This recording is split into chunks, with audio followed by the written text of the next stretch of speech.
नमो तस्सा भगवतो अरहतो सम्मा संबुद्धस्सा। बुद्ध और उनका धम्म बाबा साहेब डॉक्टर अम्बेडकर द्वारा रचित कालजयी पुस्तकों के इस रचना संसार में आपका स्वागत है। आप जानते हैं कि इस समय हम लोग बाबा साहेब डॉक्टर अम्बेडकर द्वारा मूल रूप से अंग्रेजी में रचित ग्रंथ बुद्ध एंड हिज धम्मा, इसका ये हिंदी अनुवाद आप तक पहुंचा रहे हैं। और ये जो हिंदी अनुवाद है, ये हिंदी अनुवाद भदंत डॉक्टर आनंद कौशल्यायन जी का है। तो आइए इस कड़ी में आगे बढ़ते हैं। आपको याद दिला देते हैं कि इस समय हम लोग बाबा साहेब का ये जो बुद्ध और उनका धम्म ये जो ग्रंथ है, इस ग्रंथ के तृतीय कांड में है और तृतीय कांड का ये है दूसरा भाग। दूसरे भाग का ये पहला अध्याय, और इस पहले अध्याय में एक बड़ा शीर्षक बाबा साहेब लिखते हैं। तो पहले आपको सुना देते हैं बड़ा वाला शीर्षक, भगवान बुद्ध के धम्म के बारे में विविध मत। भगवान बुद्ध के धम्म के बारे में जो लोगों के विभिन्न मत हुआ करते थे, उन मतों की चर्चा बाबा साहेब इसमें करते हैं। आप देखिए कि हमने इतनी कड़ियों में ये ज़रूर देखा होगा कि बाबा साहेब सिर्फ तथागत बुद्ध की ही बात इसमें लिखते हैं, ऐसा नहीं है। तो बाबा साहेब क्या करते हैं कि बाबा साहेब जो प्रचलित धर्म मत है, संप्रदायों के मत है, उन मतों में भी बुद्ध का मत जो है वो मत एक तुलनात्मक दृष्टि से कैसा उभर कर आता है, इस बात को भी सिखाते समझाते हैं। दूसरी बात ये भी सिखाते हैं कि अन्य संप्रदायों की धारणा क्या है, उनकी मान्यताएं क्या है, और तथागत बुद्ध किस अवधारणा के साथ आगे बढ़ते हैं, क्या चीज है जो सिखाते हैं, इसका एक तुलनात्मक अध्ययन भी कराते हैं। तो इसलिए इस ग्रंथ में कई बार ये भी मिलता है कि जो अन्य मतों का जो संग्रह है, उन संग्रहों में क्या चीजें हैं, तो वो भी इसमें मिल जाती है। और तथागत बुद्ध ये क्या सिखाते हैं, तो उनकी सीख भी इसमें मिलती है।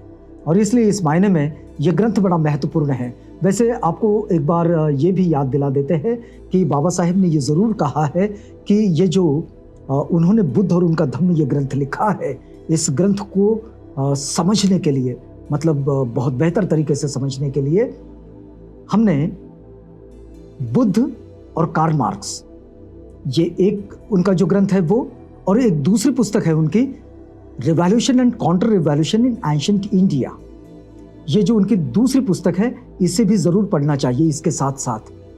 तो ये ग्रंथ समझने में बड़ी आसानी होती है। अब हम लोग जब आगे बढ़ेंगे तब आपको ये समझ में आएगा कि बाबा साहेब ने ऐसा क्यों कहा होगा कि इस बुद्ध और उनका धम्म के साथ साथ इन दोनों पुस्तकों को भी पढ़ना बड़ा ज़रूरी है। तो आइए उस अध्ययन में भी कभी सोचेंगे, उस पर भी बात करेंगे। लेकिन अब बुद्ध और उनका धम्म इस ग्रंथ में आगे बढ़ते हैं। ये तृतीय कांड के दूसरे भाग का पहला अध्याय है। आइए, बाबा साहेब लिखते हैं, भगवान बुद्ध की यथार्थ शिक्षाएं कौन सी है, क्या सिखाए तथागत बुद्ध? तो यह एक ऐसा प्रश्न है जिस पर बुद्ध के कोई दो अनुयायी अथवा बुद्ध धम्म के कोई दो विद्यार्थी एक मत प्रतीत नहीं होते हैं। यह समस्या आपको सब जगह और पूरे समय में मिलेगी, मतलब काल चाहे कोई भी हो और स्थान चाहे जो हो। तो किसी भी काल में और किसी भी स्थान पर यह चर्चा इसलिए मिलती है कि बौद्धों की यह विशेषता भी है कि वे किसी एक जगह पर रुकते नहीं हैं, क्योंकि यह संसार ही कहीं रुका नहीं है और वे संसार के बिल्कुल साथ होते हैं।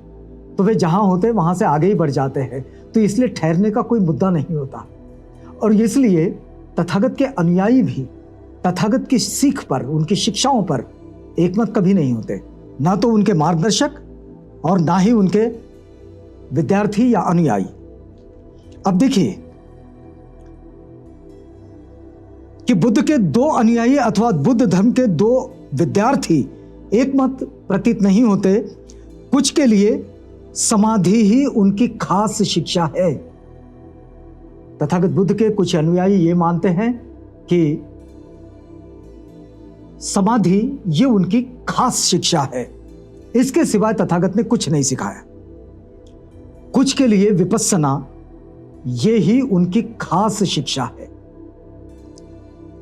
कुछ के लिए बुद्ध धम्म चंद विशेष रूप से दीक्षित लोगों का धम्म है, कुछ के लिए ये बहुत लोगों का धम्म है।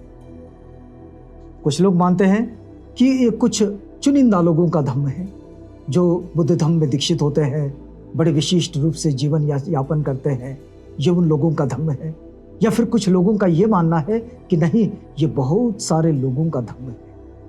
कुछ लोगों का ये मानना है कि नहीं, बुद्ध धम्म ये सिर्फ विपस्सना सिखाता है। कुछ लोग ये मानते हैं कि नहीं, बुद्ध धम्म ये सिर्फ समाधि सिखाता है। कुछ के लिए इसमें शुष्क दार्शनिकता के अतिरिक्त कुछ और है ही नहीं। कुछ लोग ये मानते हैं कि ये सिर्फ कोरा दर्शन है और कोरा दार्शनिक वार्तालाप है, इसके सिवाय बुद्ध धम्म कुछ भी नहीं है। फिर देखिए, और कुछ के लिए यह केवल रहस्यवाद है। कुछ ये भी मानते हैं कि यह सिर्फ रहस्य है, सस्पेंस है, जितना अंदर जाओ उसके अंदर दिखता है और गहरा हो जाता है, यह एक रहस्य है। और कुछ क्या मानते हैं, तो कुछ के लिए यह संसार से स्वार्थपूर्ण पलायन है। कुछ लोग ये मानते हैं कि ये बड़ा स्वार्थपूर्ण पलायन है कि अपनी जिम्मेदारियों को झटक दो और संसार से भाग जाओ, गृहस्थ जीवन से भाग जाओ। तो ये एक बड़ा स्वार्थपूर्ण पलायन भी है। ये भी एक मान्यता है बुद्ध के धम्म के विषय में। कुछ के लिए ये हृदय की प्रत्येक छोटी बड़ी भावनाओं को दफना देने का व्यवस्थित शास्त्र है। क्योंकि तथागत जब कहते हैं कि अपनी स्वार्थपूर्ण आकांक्षाओं का अंत करो, निब्बाण की ओर चलो, तथागत कहते हैं ये उनकी शिक्षाओं का यही गंतव्य है। तो कुछ लोगों का ये मानना है कि तथागत जो सिखाते हैं ये क्या है, तो अपने जीवन की, अपने मन की छोटी बड़ी भावनाओं को दफना देने का एक व्यवस्थित शास्त्र है, एक अच्छा साइंस है कि अपनी भावनाओं को दफन कर डालो। और फिर बुद्ध धम्म के संबंध में और भी नाना मतों का संग्रह किया जा सकता है। इन मतों का परस्पर विरोध यह आश्चर्यजनक है। बाबा साहेब लिखते हैं कि इन मतों का जो विरोध है ये अंतर विरोध दिखता है, यह आश्चर्यजनक विरोध है परस्पर में। और इनमें से कुछ मत ऐसे लोगों के हैं जिनके मन में किसी खास एक बात के लिए विशेष आकर्षण है। ये सारे जो मत है, ये मत उन लोगों के हैं जिनके मन में किसी एक खास मत के लिए विशेष आकर्षण है। मतलब तथागत की सिख में उनको समाधि बड़ी अच्छी लगती है, तो वे समाधि का ही समर्थन करते हैं, फिर वो अन्य चीजों के विरोध में खड़े हो जाते हैं। किसी को यदि अपनी तृष्णाओं का अंत करने की प्रैक्टिसिंग ही अच्छी लगती है, तो वो उसी बात को अच्छा समझते हैं और बाकी सब चीजों का विरोध करने लगते हैं। कुछ लोग पीड़ितों के लिए, दुखितों के लिए संघर्ष करना, जिनको अच्छा लगता है तथागत की शिक्षा से ये बात कि भाई अपना जीवन भी बदलो, औरों का भी जीवन भी बदलो, उनके दुख दर्द इन सबको दूर करने के लिए काम करो, ये जिनको अच्छा लगता है वे इसी बात को तथागत की बात मानने लगते हैं और बाकी सब बातों का विरोध करने लगते हैं। तो बाबा साहेब लिखते हैं कि ऐसे ही लोगों में से कुछ ये समझते हैं कि बुद्ध धम्म का सार समाधि या विपस्सना में अथवा चंद दीक्षित लोगों का धर्म होने में है।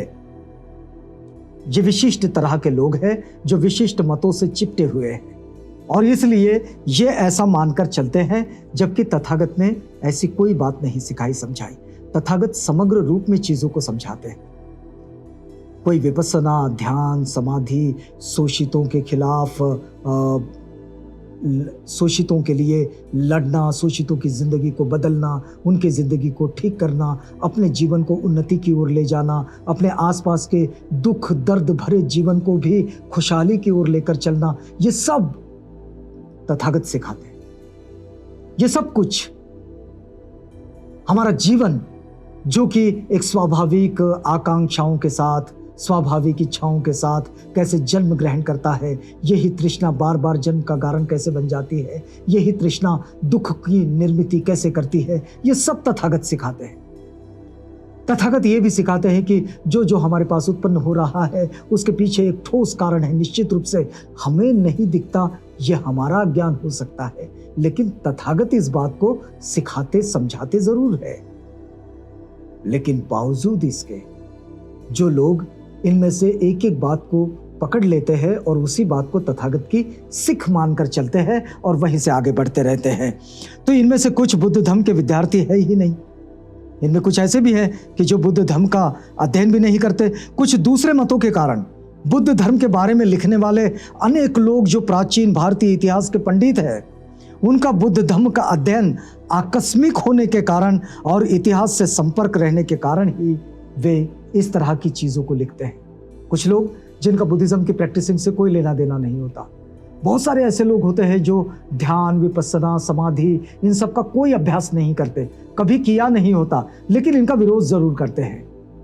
बहुत सारे ऐसे लोग होते हैं कि जो तथागत की सीख में मैत्री भावना मिलती है, इस मैत्री भावना के अभ्यस्त नहीं होते हैं, उसका अभ्यास नहीं करते, लेकिन बावजूद इसके मतलब उसकी प्रैक्टिसिंग नहीं करते मैत्री भावना का, लेकिन वो मैत्री भावना के खिलाफ खड़े होते हैं।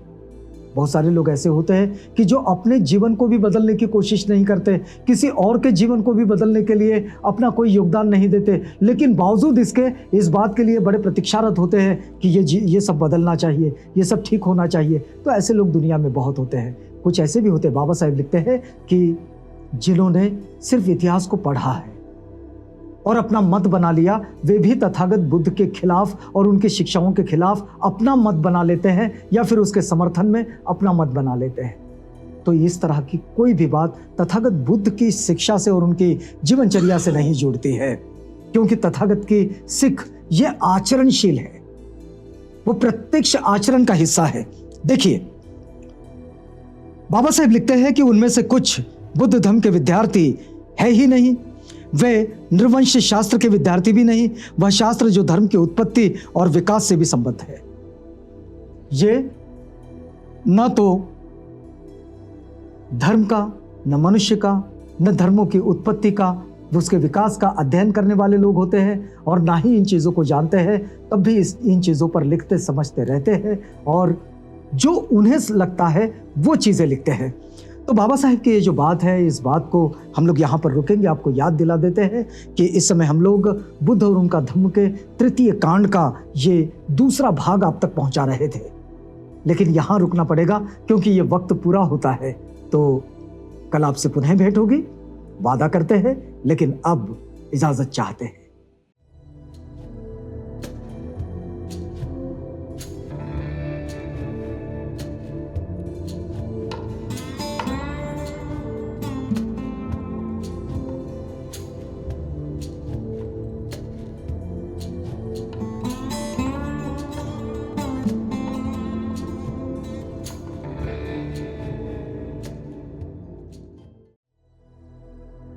बुद्ध और उनका धम्म।